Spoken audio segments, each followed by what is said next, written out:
Did you? Yeah. Excellent. Yeah, I was kind of hoping that guy would come back. I guess it didn't work compared to the original guy, so. Yeah. It was a little light in the loafers, as they say, the way he sounded. And I gave him some cojones, Tom. You know what I'm saying? Sure you did, Richard. Sure you did. All right. We're on Tom and I have been doing this a long, long time. We can all write a book on it.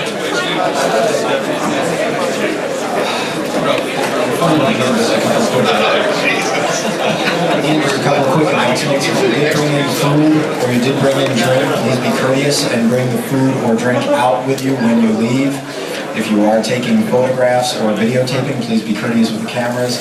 Always be respectful of the guests. Do not taunt them, do not attempt to feed them, that sort of thing. Yes, and not throw food. Who was that man? Where is he? Without further ado. No drinks allowed in here unless they're Bloody Marys, and then you bring them to me.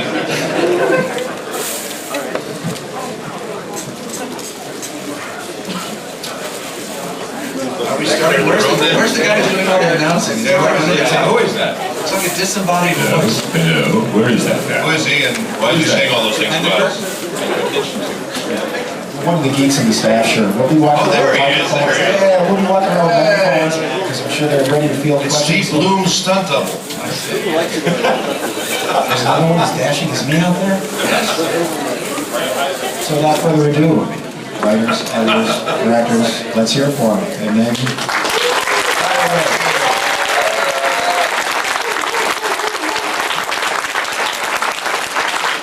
Unaccustomed as we are. Should we introduce ourselves? I'm Steve Kramer. I was the director on Robots in Disguise. I write. I only wrote one episode of that because I only had a chance to. I also act. I played R.E.V and Cerebros in that show. And most of the guys up here have been involved in anime for quite a long time, so we've played multiple characters on multiple projects. We've written and directed a whole bunch of things down through the years, going way back to 19, well for me to 19. Robotech. That's right.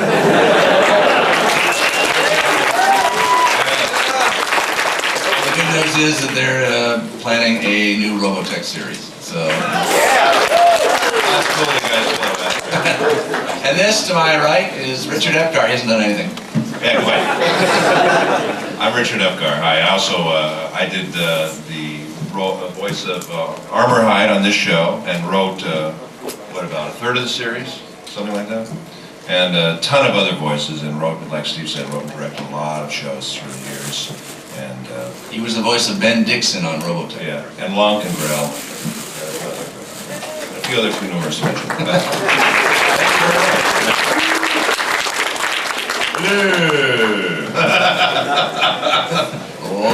I'm Tom Wyner, and I was the head writer on Robots in Disguise. I wrote about 2/3 of the episodes.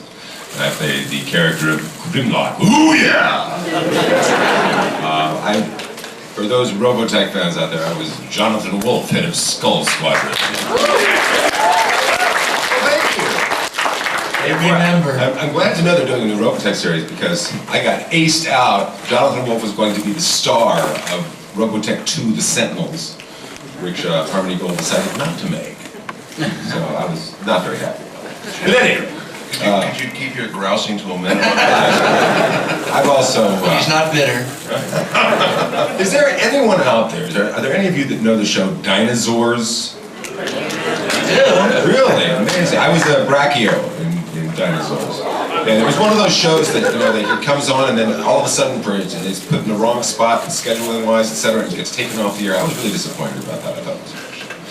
At any rate, I too have been doing this since about 1981-82, and did a lot of different voices, and I also do stuff in Digimon. Devimon in Digimon. And this season, second season, I was the voiceover guy at the end who said, "Will the Emperor find out what the Digigestons are up to? Find out next time on Digimon."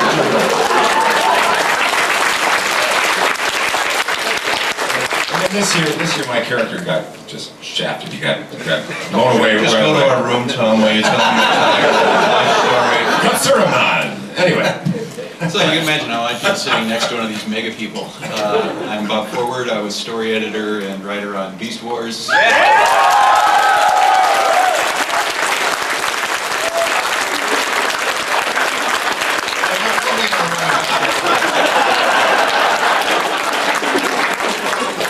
nice of you guys to remember. I wish I had lots of juicy tidbits I couldn't reveal. And was the director on Code of Hero.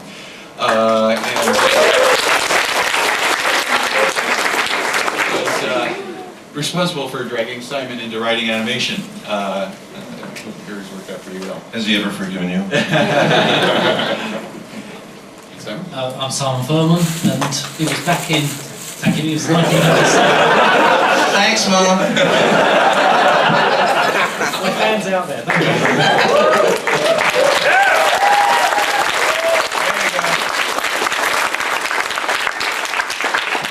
Says it was thanks to him that I got into TV animation, and it was actually at BotCon 97 that we first met, and that a year and a half later led to Nemesis Part 2, which was my first foray into TV animation, and since then we've wandered through Roswell Conspiracies, Down There, X-Men Evolution, so we've done a lot together in the last couple of years. For those who don't know how this process works for most of us, at least 3/4 or 3/5 of the panel here, we do mostly Japanese anime, which means the shows are produced in Japan, they're sent over to America, they give you an English translation, and then it's up to us to take the translation and try and make something sensible out of it. Any of you that have seen the Japanese translation know exactly what I'm talking about. I wish I'd saved some of them. In fact, I've got several of them right here. Can you do some stuff? Yes, I do. Go ahead. Well, this was from, let's see, what's a good one? And, this was episode 25 of Transformers. And it reads like this. First of all, the titles are God Magnus, Fire Convoy. I thought I'd show you my power and what I am really capable of. Even if all of you got together to fight me, that won't be good enough to beat me. Fire Convoy, Optimus says. It looks like you and I need to have a long talk about this.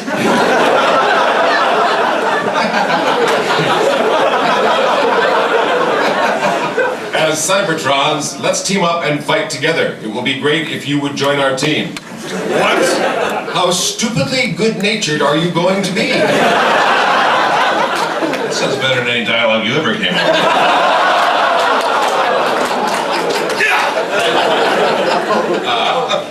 Anyway, it goes on. I'll read you one more little speech here that God Magnus says. It says, when I left the planet Sabertron, the home planet for us, the Cybertrons, there was one thing that I told myself.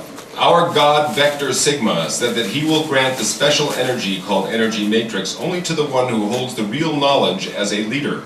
However, even God seems to have made a mistake by giving it to you. I am going to take away your symbol, the Energy Matrix, even if I have to use force. Compulsory Union Godfire Combatant! Now, if we wrote that, you guys heard that on the air, we'd get letters. I know we would. So what we do is we try and turn it into something that is more dynamic for English-speaking audiences, English-listening audiences, I should say. And that's the basic process. That's how we prepare scripts. And then they cast it, they hire actors to come in and do this. And most of the time for dubbing anime, we do one actor at a time in the studio. For original cartoons in Hollywood, a lot of times they'll bring in the entire cast, they'll put them around in a semicircle, and they'll do the whole show, and everybody's working off of everybody else, but they don't have a picture to work from. They just have maybe a drawing of their character, and they sit there and create the animated characterization themselves. What we have is the picture we have to work to, and it makes all the difference because that's called sync dubbing, and it's a little more difficult than if you're just sitting in a room with a script in front of you. You actually have to match mouth movements and try and make a character out of what you're doing. So it's a little different process, and it's a little more difficult. It's also more difficult because when you do an original cartoon, you're sitting around in a circle and you're doing like what we call like a radio show, like a radio script, which is the way those things were first done. You have a chance to make mistakes. That is to say, you get to rehearse, you get to do a couple of takes or whatever. When you come in as an actor to do ADR, that's automated dialogue replacement. That's what we do, is dialogue replacement, because this has already been done in another language. When you come in to do ADR, first of all, it's a cold reading. You don't get any chance to rehearse. You You get into the booth, and there's the script, and that's the first time you ever see it. And you have to act. And with Transformers, if you're doing a robot, who's saying, "I'm going to get you," that's one thing. But often, sometimes we're doing live action films, which Steve and Richard have directed a ton of, and I've directed a few. And you have to really do some acting. I did, for instance, the voice of Marcello Mastroianni in Ginger and Fred. That's not an easy role, and you come in and you have that ADR script in front of you. It's the first time you've ever seen it, and you're supposed to do all the stuff that actors do, and match what the mouth is doing. Get the timing exactly right, and you have very little time to do it, and it's a much more difficult process than than doing original animation. The wonderful thing about doing original animation, as Steve was saying, is that you really get to have a lot of fun. You don't have to worry about a mouth. You don't have to worry about a picture that's already there. You can just go to town and eat the scenery. It really is a lot of fun. That's not to say that we don't have fun doing anime, because it gets so stupid and crazy sometimes in the studio. When I was directing Peter Spellos doing Skybite, half of that stuff was just made up. Oh yeah. We took the script, we looked at the script. This would happen every time he'd come in. He'd look at the script, he said, "What do we got today?" I said, "Here, take a look." He said, "Jeez. Now what do we do? We'll do it line by line and we'll see what we can come up with." But he's a good actor, and he makes up things and I make up things, and between the two of us we came up with a character, and it was a pretty funny character, I think. And my song, I wrote this song. Did you guys hear the Skybite song? You remember that song?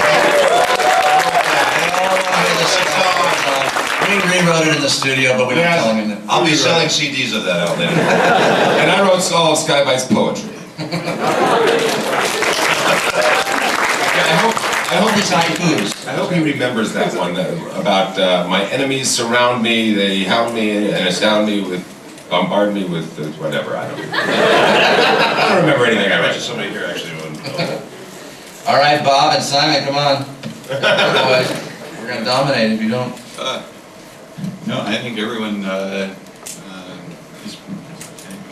Thanks a lot, Bob. Okay, so anyway. Forward, ladies and gentlemen.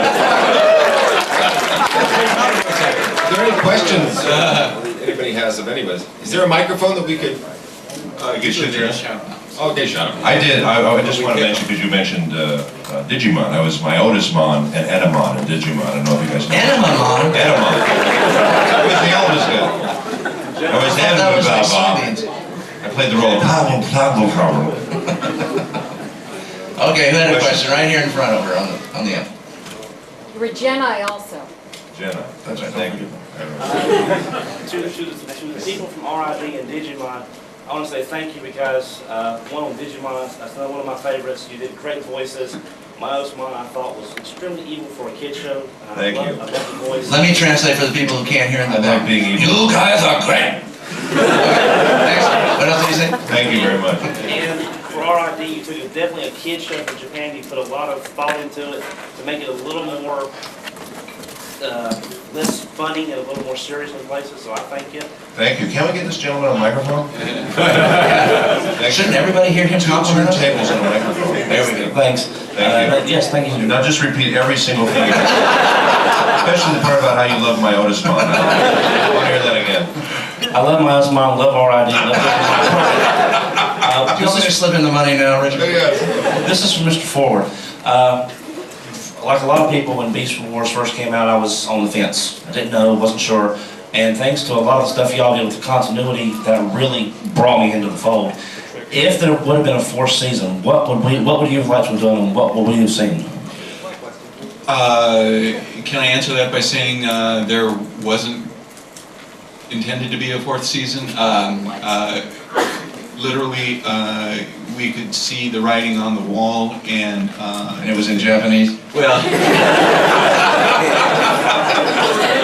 no, I mean, we felt that given the restrictions that we had on the show, that we either had to open it up, we had to get them off the planet, we had to do a lot more with it, or we had to bring it to a close and start somewhere else. When we were working on the show, we had a great deal of restriction in the number of characters we were allowed to use, because these are all just production cost things.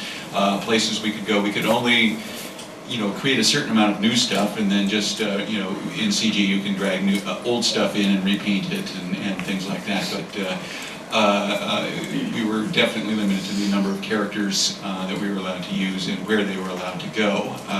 We felt we had pretty much told that Earth story, and that it was time to either send them out into space and do something really huge and start getting really big, or else bring it to a close. And I have to say I was very grateful to Hasbro for when we explained that what we really wanted to do was end it. And so that's, it's not something that they were, always very comfortable with, because of course they would prefer to just keep things a little open-ended in case they change their minds. You never know what, marketing's going to want in the next few months. But they were very agreeable to letting us just bring it to an end, and so we wanted closure, and that's pretty much where we ended up doing it, was just saying, okay, we're going to end this thing now. We're going to actually tell one big arcing story that ends with them, everybody basically finding the Ark and going back to Cybertron. So that's what we did. Anybody? They're giving a mic to someone back. Thank you very much for coming out here, gentlemen. I'd actually like to ask this for anyone any of you would like to take it. This is sort of more of a general question, I suppose, in terms of inspiration. As all of you were growing up and you found yourselves becoming more and more drawn to becoming writers, was there a specific... Wait. Growing up. Go back to that. Well, okay, I should say, as the process began, was there a specific style of storytelling or a specific, adventure that really sort of clicked it in for you, that's what you wanted to make part of your living doing? Just again, out of curiosity, to hear what your inspirations were. Speedy the little fire engine. Pardon me? Did you ask a question? Speedy the When I was 2.5 years old, I had a never mind. That's I was probably the youngest kid to be able to work a phonograph in the known universe. I started putting records on a phonograph when I was 2, because I couldn't move around very well when I was very young. So that was my form of entertainment, and I had a record set, 4 records, 78 RPM record set called Speedy the Little Fire Engine. Does anybody remember 78 RPM besides Tom? Okay, all right. But they're antique collectors. And that was my first. I fell in love with that. It was my first experience, knowing that I would like to be able to tell stories like that. And that was when I was very, very young. It wasn't until years later that I kind of fell into the writing. I think all of us we're actors. That's almost all of us who do this started out as actors. Yeah. And as we acted, some of the people who worked in production said, well, you seem really comfortable with this, maybe you could try writing some of this. And after they got used to us writing, so they asked some of us if we could direct some of it. That's how we generally progress to where we are right now. So all of us basically came to it from acting, and then we're writers and directors of this AER. And if I can say, I started out as an artist, and I was a board artist. I would be given scripts, and I started... You were bored with art? Yeah, I did storyboards, and they'd be giving me scripts, and I noticed that as time went on, I got pretty good at fixing the bad scripts, and they started giving me the really lousy ones, and I started complaining. It was like, why are you giving me all this, these terrible scripts that I have to spend all my time fixing up? And he said, because you're good at it. I said, obviously, I'm on the wrong end of this thing. Notice he never said he was getting paid. Yeah, that was the problem. So I realized that the writers are the ones who get to cause all the problems, and so I moved into that end of things. And the truth is, in this field, particularly in anime dubbing, the script is like all important. If you've got a good script, a good writer that knows what he's doing and sets it up so that you can go in the studio and record, you've got heaven. But when you get a bad one, you've got hell. You're just sitting there desperately trying to rewrite it to make it work. Either it doesn't fit the mouth movements, or they've written right through pauses where people's mouths are moving and then stop and then keep moving. They've written right through that, and you're sitting there desperately trying to restructure the loop so that it'll fit right. Or it makes no sense. That happens a lot. And you're rewriting like crazy, and then the producers are expecting you to turn out a certain number of loops per hour. They need to get their stuff done under budget. Loops are lines of dialogue. A loop is a line of dialogue. Right, that's right. And suddenly you're behind the ball on that and struggling to try and get the show out and make sense of it. You know? At least on our end. That's not for Bob and Simon so much, but for our end. Here's a quick aside, just a matter of a little trivial thing here, a little trivia thing. They're called loops because when a movie is in production and let's say you have in Rounders in a poker movie, you have a picture of a big casino and Matt Damon and Edward Norton are playing cards at a table, and then you see a guy about 10 feet away picking up his cards and going, damn!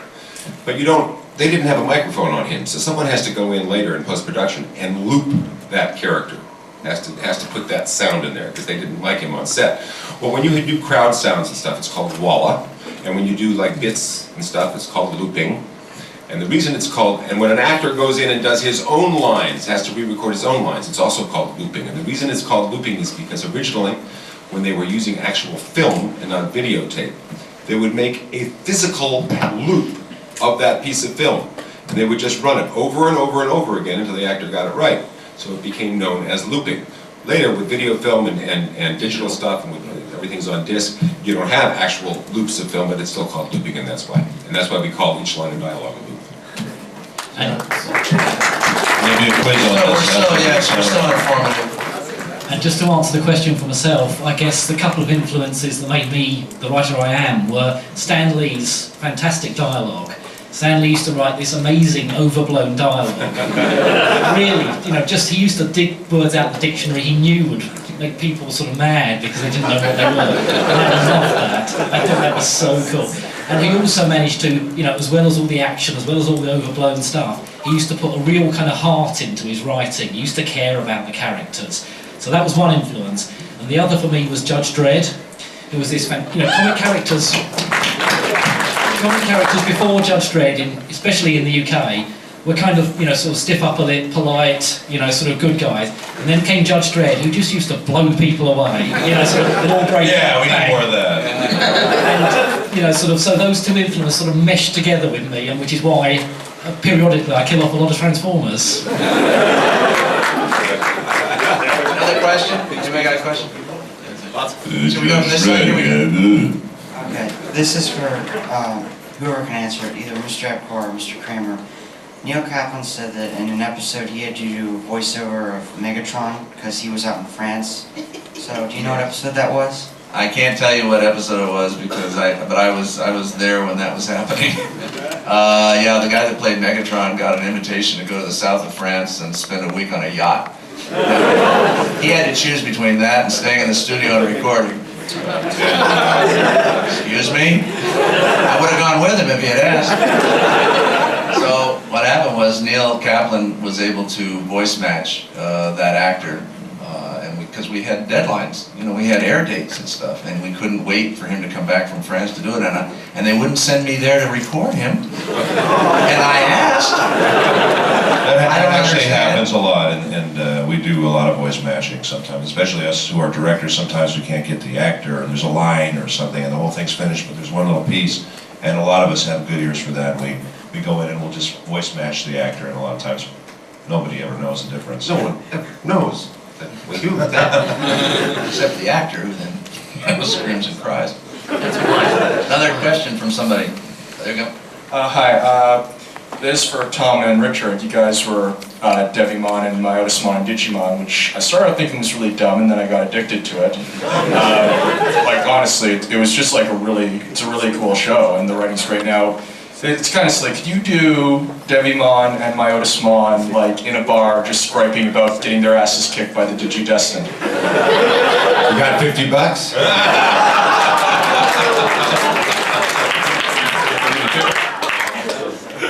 There's a word for you, Tom. Aberration.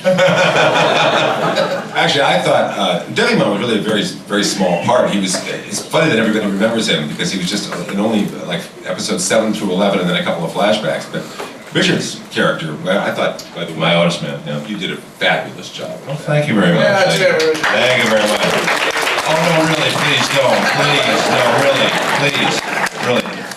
I like doing Edamon more, to be honest with you, just because I got to sing and play Elvis, and that was kind of fun. Well, that was wonderful. Yeah, I like that. That was great. I heard some of that. That was wonderful. Thank you, Tom. By the way, I gotta Check his say, email, Tom. none of us write for Digimon, But since I don't even know the name, of course I wouldn't hire me as a writer. No, but I do think that, especially now that Mary Elizabeth is directing it, Mary Elizabeth McGlynn has been the director for the last 2 seasons. And she is a wonderful director, and she's got some really great performances out of the actors, and the writing staff is incredible. I have to agree with you. I think Digimon is one of the best written shows on TV, or at least was. I haven't seen this season a lot, because I played that little part with Cerebros, but I haven't kept track of it. But what I saw in season 3 was pretty amazing, I thought. I directed the first season of that, did you know that? Go ahead, Sarge. No, I did not know that. I did not know that. Question in the back? Yes. Hi, this is mainly for Simon. I'd just like to say your work's great. I just got into it through the Titan reprints and I love it. Is there any new information you can give us on the War Within?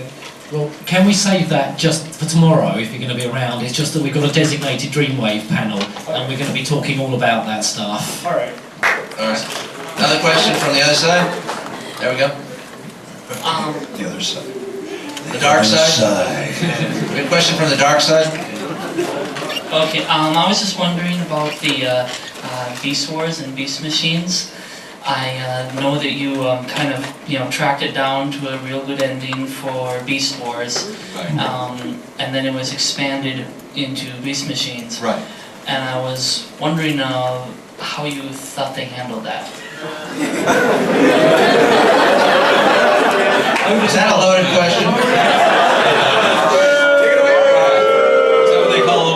Red hot grounders. There's no good way to handle that without getting in trouble. No, honestly, Beast Machines. I know because by the time we were wrapping up Beast Wars, they were already discussing Beast Machines, and they were discussing the things that they would like to do with that. As a matter of fact, they even talked to me about it. But they had some very definite ideas in mind. This was before Bob Skur and Marty Eisenberg were brought on board. They definitely were. This was both Hasbro and Mainframe working together. It was, I believe, even Asap Fipke's idea that they would go back to Cybertron and find it completely devastated, and that it would be really bizarre and mysterious. That was just this concept he had that he wanted to work with. They were also looking to make it more kid-friendly, simpler, and so they were looking for various ways of doing that, and I believe they ended up with Marv Wolfman writing up a treatment that they liked. By that time, Larry and I were both moving on to other things, and they found another story editors. I don't, I think that those story editors were given very specific parameters within which to work, and I'm sure they did the best job they could under the circumstances. And from what I understand, the ratings were very good, so I'm sure it did well. Where's the microphone?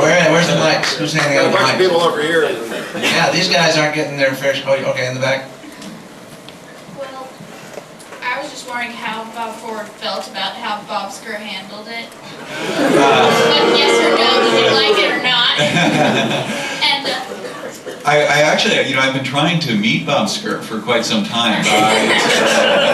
For some reason, because both of our names are Bob, I've noticed that we get compared a lot, and I ended up having to step in after he left X-Men Evolution, and so again, that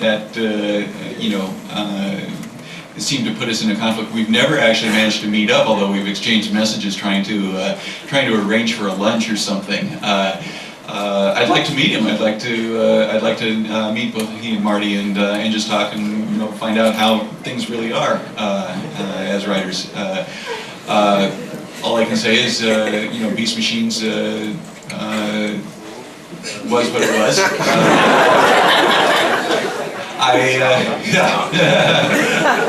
So we have a shovel to give this man.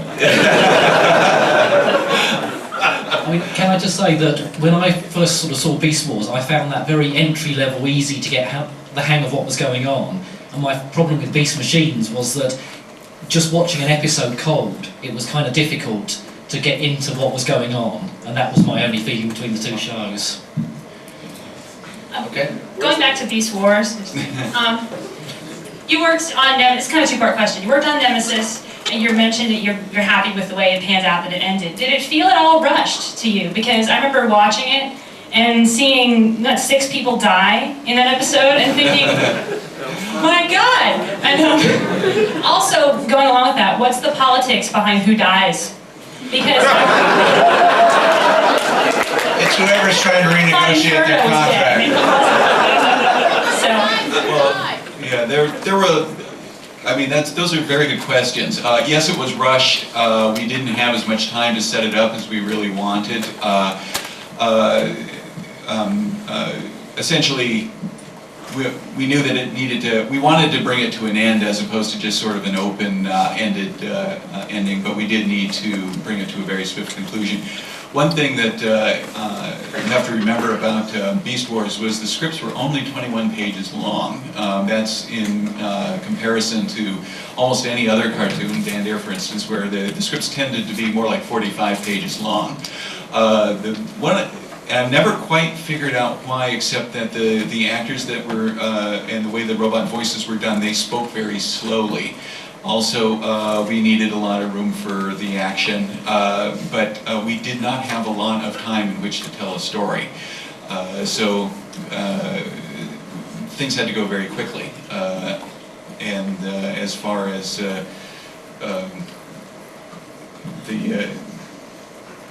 bringing them to a close, sending them back to Cybertron. Yeah, as far as the number of people die or who it is that dies, that actually tends to be more commands from marketing. We try and make it as after the mistake of Scorponok, for instance, and Pterosaur, we try to make them as interesting as possible when they do pass on.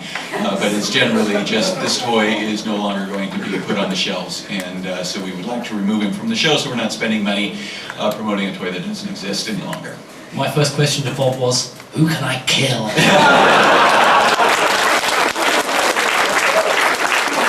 Bob said the producer. Anybody else out here? Wait a minute, which side did we end up last time? So we should be over here? Yeah, over here. Who's got it? Actually, this is actually something from Mr. Furman. I'm actually a really big Death's Head fan. Yeah! I just want to know what was some of the, I guess, inspiration behind that particular character, because he rocked. Well, I think it's those same dark influences I was talking about. I just wanted a character who existed really, in a completely business-like way. So that he wasn't interested in revenge, in greed, in anything like that. He just killed for money. His motivation was pure and simple, and he was just a fun character within those sort of narrow parameters, then just to take and put in funny situations. So he was my Judge Dredd, kind of. Over on the other side? Somebody? Who's got a mic over there? I was wondering if you could talk a little bit about the amount of time you spent on production. I remember. Hi. Sorry about that. Oh, we're all in the back. Okay, no, I'm Where are you? I remember a few years ago, they had a couple of the writers of the original Transformers 1984 series come, and they talked about how they had like 48 hours to write a script. Clearly, with Beast Wars, there was more than 48 hours. I was wondering, how that compared, how long you had to do 39 episodes of... You mean 48 hours in a row? That's really what he said was... Because these scripts do take about 48 hours to write, but it's not all at once. No, we got a week. We got a week to write. Okay. It's very labor intensive. I mean, you're sitting in front of a computer and you're looking at each individual sentence or each individual sound or whatever, and so you're going back and forth with the video, and then you're putting it down on the computer, and it exhausts you. And I can't do it for more than about 4 to 5 hours at a time, and then I just have to go do something else, or I'm just not going to write it very well. They start drooling. Yeah. Actually, that helps. Actually, we would get the show, and we would write it, and then we would send it in, and then we would get notes back on it, and then we would rewrite it again, and then we would send it in, and they would send us notes back again, and then we'd do a final draft. In fact, I've got the first script, episode number 1 here, which is called Battle Protocol. And it says that the first draft was written on the 7th of June, and the second draft, and a third draft, and the final draft was the 28th of June. Yeah. And I want to give you an example of the kind of thing we have to go through, because when we get the Japanese, I read you some of that translation, sometimes the concepts that they use, the words that they use and the concepts that they use just aren't going to cut it for an American audience. Not just an English listening audience, but an American audience especially. So here's one, for instance, where Optimus says, he's explaining what the space bridge is, and this is the final version. The space bridge uses an auto-sensor interlink which opens the portals we need and closes the ones we've already passed through. It keeps track of our location anywhere on the planet. Those few words probably altogether took about 10 hours to write, including all the rewrites and the discussions between me and Hasbro and Fox and the producers, and I mean everybody was involved because we wanted to get these concepts. I mean, it doesn't seem like a lot of words, it's only about, what, 25 words, but it took hours and hours to get it just right and get the words and the description just right. An auto-sensor interlink, I mean, I gave them probably 50 or 60 different alternate lines to use for what I was trying to describe, and that's the one they chose. But sometimes it takes forever. And then another time, you'll have this huge long speech, and you say, well, I want him to say this. And it fits perfectly the first time, but that's very rare. You get notes from, nowadays anyway, also get notes from the censors. They have what they call the Broadcast Standards and Practices Division at some of these companies. Yeah! I'm working on a show. I'm working on a show right now. We don't even understand where these people are from. Some of them are from Venus, I think. I was working on a show, and we had somebody named a town Hole in the Ground, and they sent us a note saying, Hole in the Ground brings to mind the phrase, you don't know your ass from us, so you better take that out of there, because we'll probably get complaints from Yeah. You can't say the word hole in any script. That's right. And actually, we don't use the word death. Or kill, or anything like that. They actually prefer we don't do that. We can say, you will be destroyed, but we can't say you're going to die. That's right. That's what we're faced with. Over on this side? Was it this side's turn? It's different. Okay, I had 2 questions. They're directed toward Bob Forward, but I'm sure the rest of you could, like for example, the R.E.V team, I'm sure you had a hard time trying to rewrite it all, but for what it's worth, you did a good job. Okay, 2 questions I had. There's 2. I'll try to be brief. Alright, the first one is the bigger of the 2. For example, what does it take to become a writer like one of you? What did you have to do? What did you have to go through and stuff like that? And any advice you could give to a future writer? The second question, which is probably simpler, but I've heard for the agenda in Beast Wars for those 3, you tried to get the original Megatron. I mean, I think his name is Frank Welker. Yes, we did. Okay. I was gonna say, I'm curious as who did you get? Since you weren't able to get him, who did you actually get to dub his voice inside? Because I know you did a good job. I'm just curious who it was. I believe that was done by the guy who did Pterosaur. I can't quite remember. I'm sorry. Doug Parker, is that what you said? Doug Parker. Yeah, I believe he actually did the Megatron. And was there Frank advice Walker's very pissed off. future writer as well? Like I was saying, my first question. Stay away. I beg your pardon. Oh, are you how to get into animation writing, for instance? Well, yeah, like that, for example. Okay. It's what I tell everybody, especially because I do get that question a lot. How do you get into animation writing? I can tell you a way that almost always worked, but it's hard, and it's especially hard right now. I will say that the animation business is not in good shape right at the moment. It's been very difficult for companies to make a profit on animation for a lot of reasons, segmentation of the market and things like that. But just getting into it. The way that most people have gotten into animation is to start with you have to be there. It's not something you can do from your home. You have to be where the studio is. And almost everybody I know who's in it, and some of them are very high up, major heads of production, started out somewhere in the building at the time. Animation is a very fast-moving medium. The the shows get underway and the scripts are done like very quickly after they've decided to be approved. And usually the way that most people get in is to get in any circumstances, whether you're an Xerox operator, a person who sweeps the floor, just get into the building under, no matter what kind of capacity. Asa Fick, he was an accountant.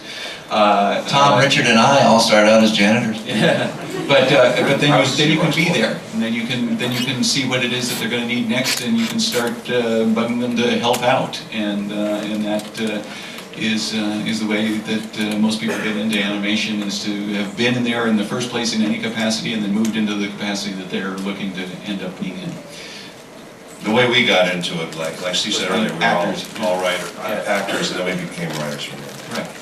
And I think you do have to, they aren't just going to hand you a thing and say, here, you're a writer now. You do have to demonstrate some understanding of how to write for the ear, not so much for the eye. It's not like writing novels. Volunteer to do changes, say. Right. Do things like, it's like, hey, it's like, I hear you got changes on that script and you're already working on this other one. Why don't you let me take a crack at writing some of that dialogue? That's it. The notes are fairly clear. I can handle it. And I'd say you're the janitor. Get out of here. Yeah. But like a producer, but not the writer. And if you have,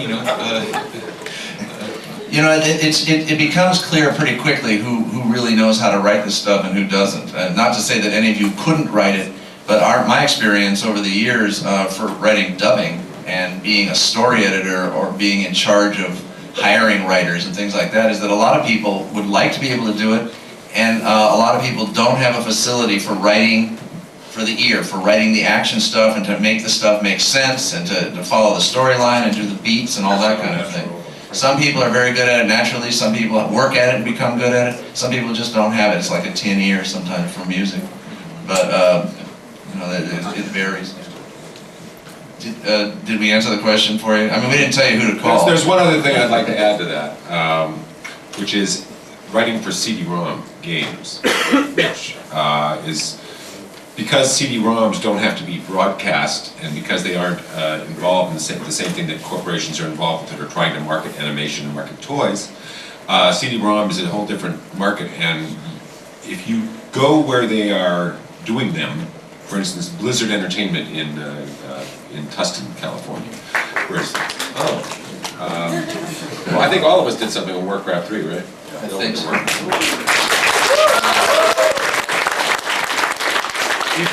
If you know the games that they have, if you are familiar with CD-ROM games and you're good at playing them, one way to get into that field is to become a tester. If you walk into Blizzard Entertainment, the first thing you see is a room about this size, filled with thousands of computers, with 1,000 people testing games. That's all they do. They get paid to sit there all day and play games. That's a good job, huh? How do you get into that? It doesn't pay a lot, but the point is that if you get really good, if you're a really good player and you have intelligent, coherent suggestions for them, then that is a way to get into the writing of those things. Next question, on this other side here. Yeah.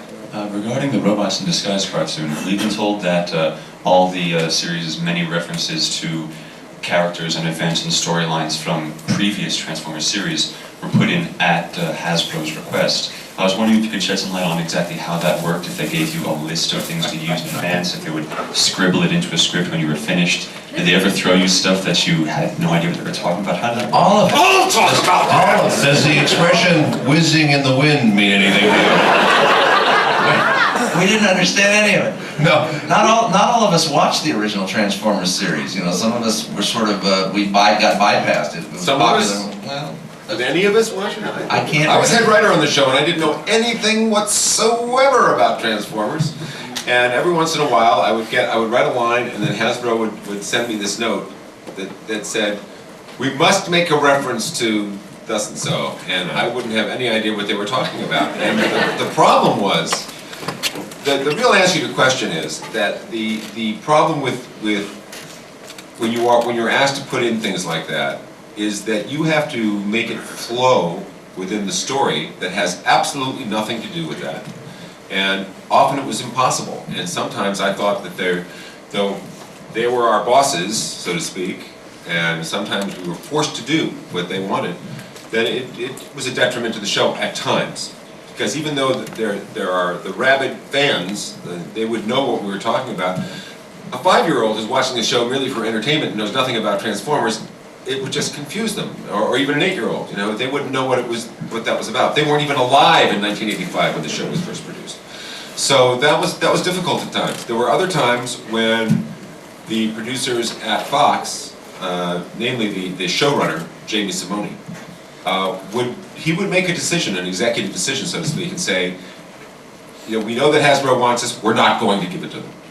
And there were lots of stuff that Hasbro wanted that we didn't give them because we felt it was just too out there. It just didn't fit. It would be too jarring to an audience to hear something, a reference to something they knew nothing about. So it was a compromise situation. Sometimes we put them in, sometimes we didn't. But yes, all of those references to the previous series were at Hasbro's request. And also, I want to mention something about that, what you brought up too. When we would write this, the original script would pretty much be what we wanted to write, or at least, you know, what we wanted to come up with. And then we would get, as I said, we would get notes back from Hasbro and the producers and all that. And then it would be changed. So if you wrote a joke or whatever, those things would be changed. They'd come back and they would add these other things, and then we'd do another version of it, and then we would change it again. So by the time the show, and then once it gets to Steve would change lines and add stuff too. So I would change stuff in the studio in complete ignorance. Well, no, he would change things, and by the time, I'm just saying, by the time it gets on there, it's maybe, I don't know, 60–70% of what you originally wrote. What was that joke you wrote? You remember that joke, the wonderful joke you wrote? I wrote so many jokes. I gotta say, comedy is not my specialty, but Richard's very good at writing funny lines, and he wrote some of the funniest lines for Skybite that didn't make it on the air. Which Hasbro took out. Yeah, because Hasbro wouldn't allow them. Very sad about it. That's right. But Richard will be in the hall later, and he'll tell you all the lines. I'll tell you all. As you can tell, I can't remember one of them, but I'll be up. You know, most of us were just not, we were very young when the original Transformers I remember came on. Transformers, I do. I'm 19. You know, working here is really... Richard's 21, and I was 23. Hi!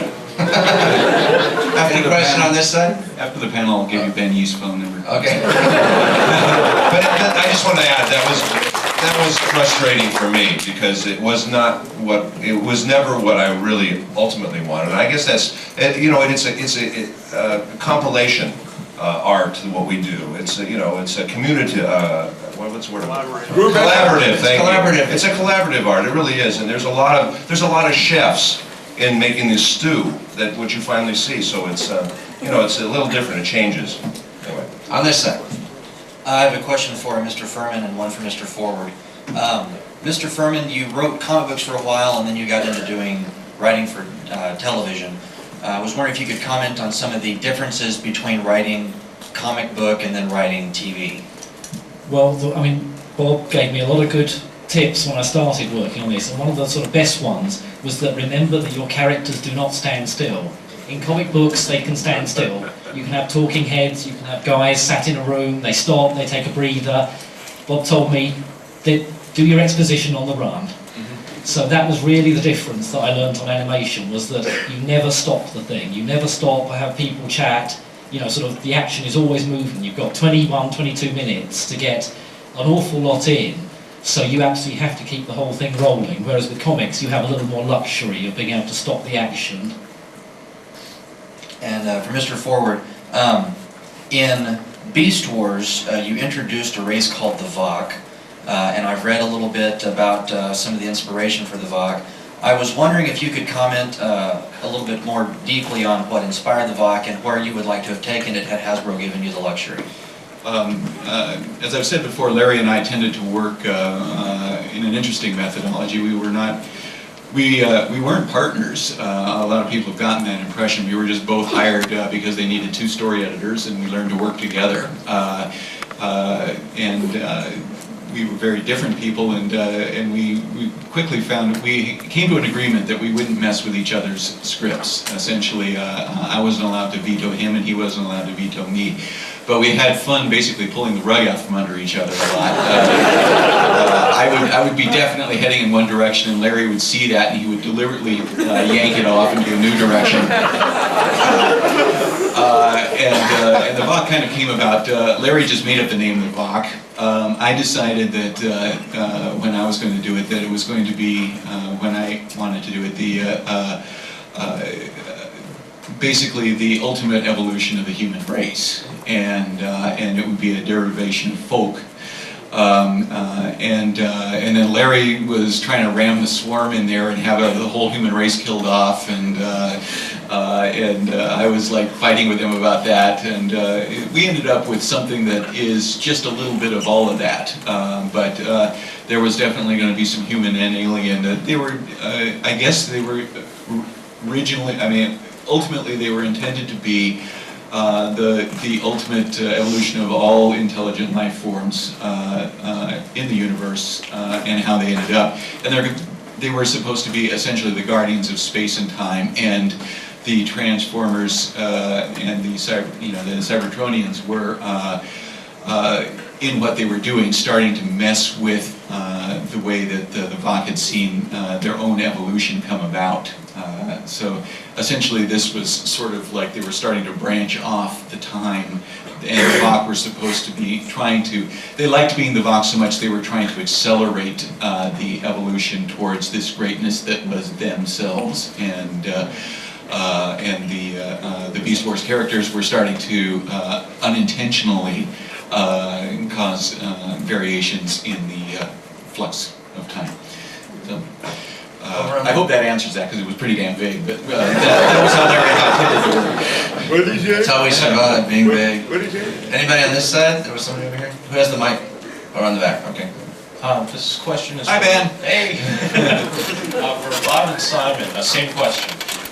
Between the writings that both of you have done, comic books, TV shows, and text stories, you've literally provided fans with volumes of back history, of which they've based hundreds and hundreds of fan fiction stories on. How does it feel to know that you contributed to such a rich history? Well, I'm looking at a room full of people, and that's pretty damn cool.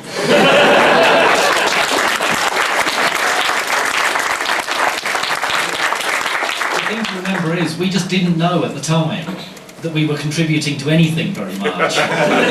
We wrote in blissful ignorance that these things would come and go and be forgotten about and discarded. So, again, when we see all this and we realise that it had sort of repercussions, it's just the best feeling in the world. It really is. Other side? Who's got it over here? I know time's running out a little bit. I got a couple of questions. The first one's really for Bob, and the second, I guess, is for anybody. The rest of you guys. Anyway, my first question is about Beast Wars in particular, because I always thought that, that was what really brought me back into the fold, because I used to watch Transformers as a kid, and I stopped for a while, and that really brought me back. I've always thought that with the way it looked, with the production values, with the voice acting, the writing, everything else, was there ever a possibility that maybe that show could have been made for more than just a child audience? Maybe put it on for like a primetime audience for adults? Maybe. You have to remember, I mean, as much as we loved the show, and we really loved to try and write it as a science fiction show, it was a product, and it always has been. If a show doesn't make money, it's not going to last. So we tried to write it for as broad an audience as we could, and so that we liked it. Again, as Simon said, we were writing in a vacuum. We had no idea that anybody was really going to care, especially at the beginning. So we were writing it, a lot of it for ourselves. We had a great time, and I'm glad people appreciated it. Yeah, I think it could have, I think that kind of feel could have become something that would be for a more adult audience or for a primetime audience, but not, I don't think, that particular show.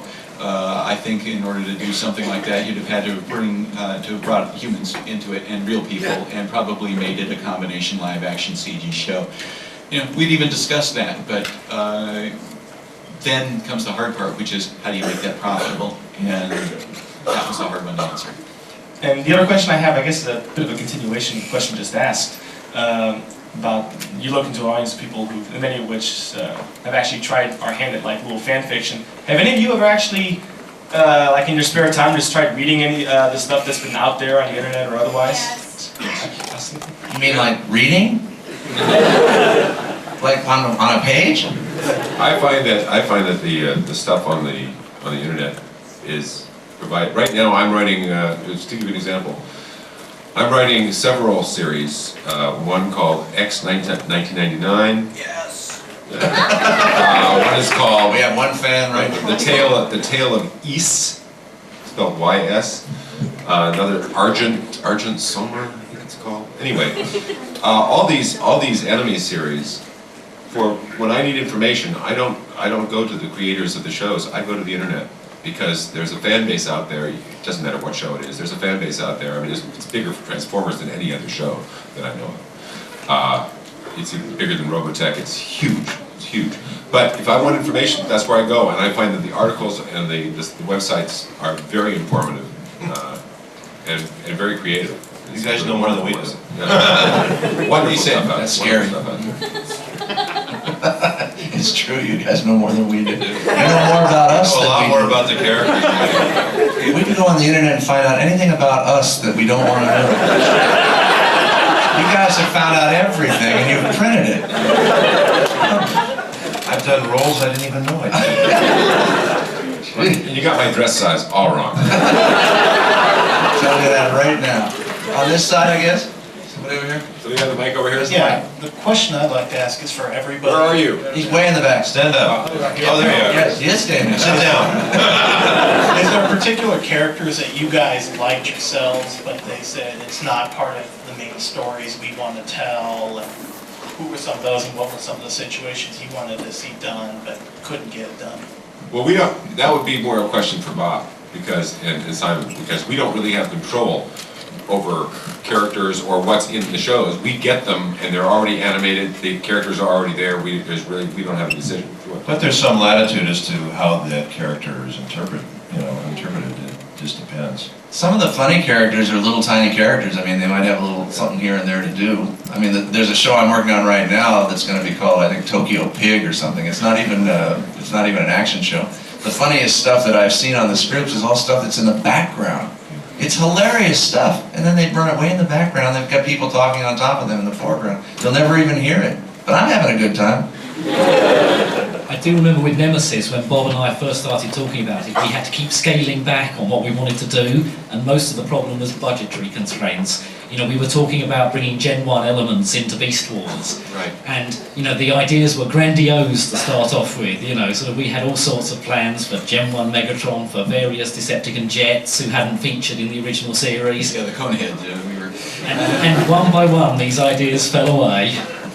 Yeah, we really had some pretty big plans for that ending that we just couldn't get in. We were going to wake up the Autobots, the Decepticons, and actually having them fight. Part of that was just because there was a lot of speculation in the news groups about, these Beast Warriors are okay, but any good Decepticon can kick their ass. And, how dare they? Rat Trap could take them all!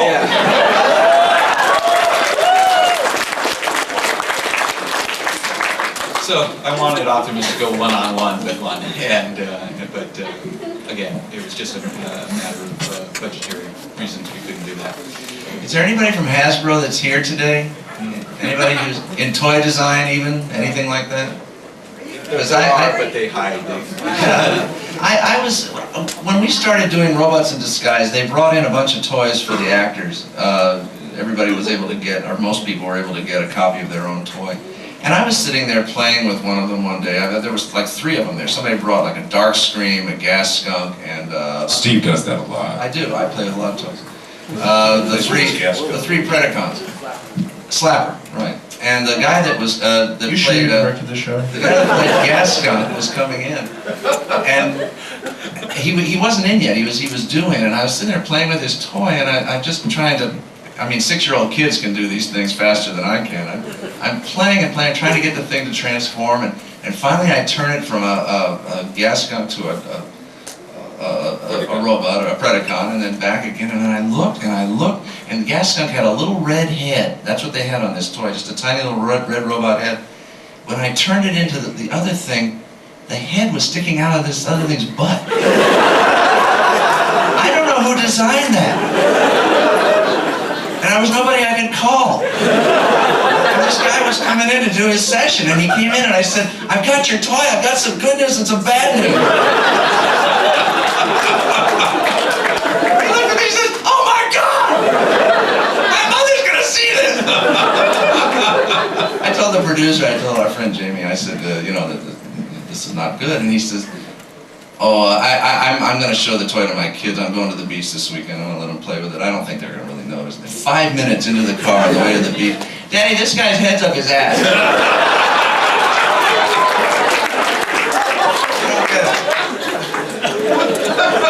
That's some design. More questions? Good afternoon, gentlemen. Thank you for coming. Hi.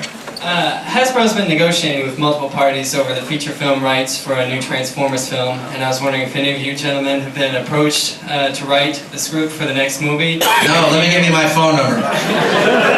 He's very bitter about that. No. No, this is all news to me too. Yeah, none of us heard about it. Call Canada. Yeah.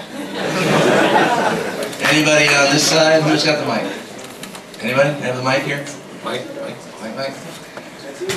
Well, who hasn't asked a question? This gentleman in the blue here. Yes.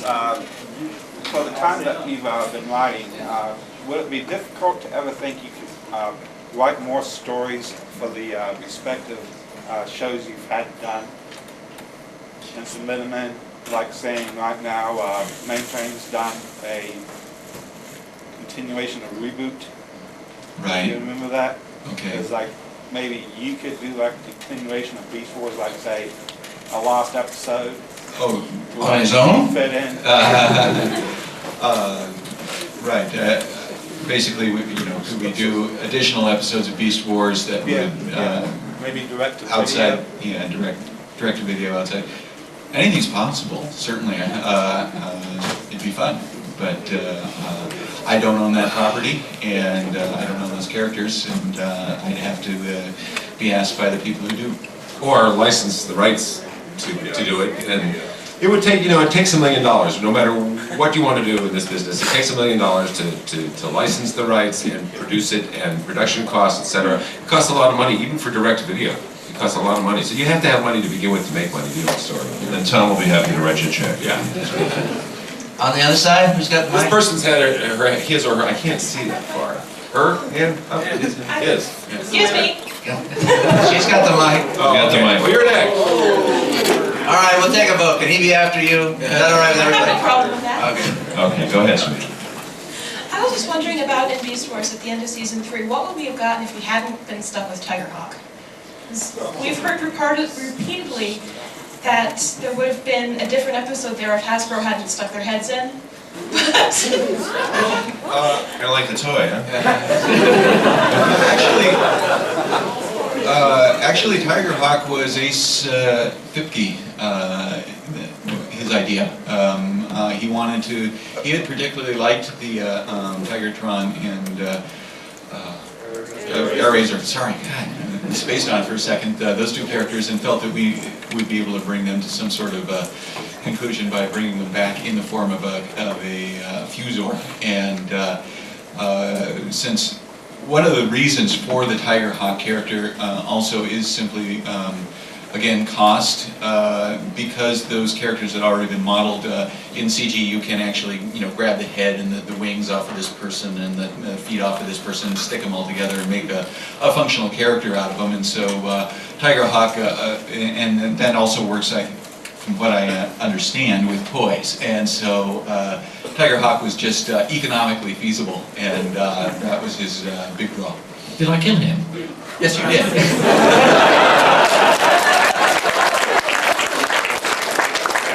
Actually, this is probably going to have to be our last question, folks. But we'll be around. You can just come and pitch us later. Sorry to end it with an off-topic note, but this is for Bob Ford, and I was just wondering if you're working on the new He-Man series. No, I'm not. Larry is. Who's Larry? Larry, to tell you the other story editor on Beast Wars. He's writing at least one of those episodes. I guess that's it. Thank you guys for coming. Thank you.